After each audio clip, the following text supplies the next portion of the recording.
Hi friends, ಎಲ್ಲರಿಗೂ ನನ್ನ tasty kitchen YouTube ಚಾನಲಿಗೆ ಸ್ವಾಗತ. ಇವತ್ತು ನಾನು ಸ್ವೀಟ್ ಡಿಶ್ ಮಾಡ್ತಾ ಇದ್ದೇನೆ. ಸ್ವೀಟ್ ಪೋಹ ಹೆಂಗೆ ಮಾಡೋದು ಅಂತ ಹೇಳ್ಕೊಡ್ತಾ ಇದ್ದೇನೆ. ಇದಕ್ಕೆ ನಾನು 2 ದೊಡ್ಡ ಕಪ್ಪಷ್ಟು ತೆಳ್ಳಗಿನ ಅವಲಕ್ಕಿ ಅಥವಾ ಪೋಹವನ್ನು ತೊಗೊಂಡಿದ್ದೇನೆ. ಈಗ ಅರ್ಧ ಕಪ್ಪಷ್ಟು ಬೆಲ್ಲವನ್ನು ತೊಗೊಂಡಿದ್ದೇನೆ. ಇದಕ್ಕೆ 4 ಟೇಬಲ್ ಸ್ಪೂನಷ್ಟು ತುಪ್ಪವನ್ನು ಉಪಯೋಗ ಮಾಡ್ತಾ ಇದ್ದೇನೆ.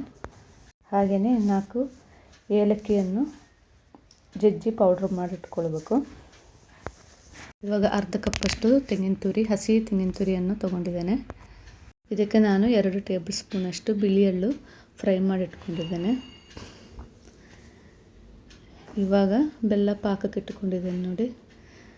ಚೆನ್ನಾಗಿ ಕುದಿ ಬರಬೇಕು. ಬೆಲ್ಲ ಕುದಿ ಬಂದಮೇಲೆ ಎಳೆ ಪಾಕ ಆಗಲ್ವರೆಗೂ ವೆಯ್ಟ್ ಮಾಡಬೇಕು. ಆಮೇಲೆ ಬಂದ್ ಮಾಡಿ ಇಟ್ಕೊಳ್ಬೇಕು. ಜಾಸ್ತಿ ಹೊತ್ತಿಟ್ಟರೆ ಅದು ಗಟ್ಟಿಯಾಗುತ್ತೆ. ಈ ಥರ ನೋಡಿ, ಈ ಥರ ಇರಬೇಕಿದೆ. ಕರೆಕ್ಟಾಗಿದೆ ಪಾಕ.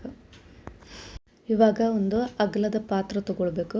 ಅದರಲ್ಲಿ ನಾವೀಗ ಅವಲಕ್ಕಿಯನ್ನು ಹಾಕ್ಕೊಳ್ಬೇಕು. ಇದಕ್ಕೆ ದಪ್ಪ ಅವಲಕ್ಕಿ ಚೆನ್ನಾಗಿರೋದಿಲ್ಲ, ತೆಳ್ಳಗಿನ ಅವಲಕ್ಕಿ ಚೆನ್ನಾಗಿ ಟೇಸ್ಟ್ ಇರುತ್ತೆ.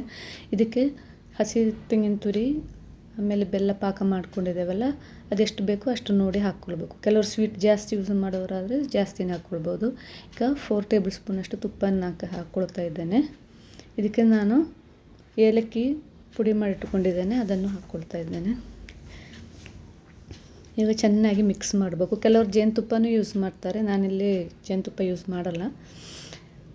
ಹಾಗೆಯೇ ಬಿಳಿ ಎಳ್ಳು ಹುರಿದಿಟ್ಕೊಂಡಿದ್ದೇನಲ್ಲ, ಅದನ್ನು ಹಾಕ್ಕೊಳ್ತಾ ಇದ್ದೇನೆ. ಕರಿ ಎಳ್ಳನ್ನು ನೀವು ಯೂಸ್ ಮಾಡ್ಕೊಳ್ಬೋದು. ನಾನಿಲ್ಲಿ ಬಿಳಿ ಎಳ್ಳು ಯೂಸ್ ಮಾಡ್ಕೊಂಡಿದ್ದೇನೆ. ಇವಾಗ ನೋಡಿ, ನಮ್ಮ ಸ್ವೀಟ್ ಪೋಹ ರೆಡಿಯಾಗಿದೆ. ಈ ಡಿಶ್ ಲೈಕ್ ಆದರೆ ಲೈಕ್ ಮಾಡಿ, ಸಬ್ಸ್ಕ್ರೈಬ್ ಮಾಡಿ, ಬೆಲ್ ಐಕಾನ್ ಒತ್ತಿರಿ.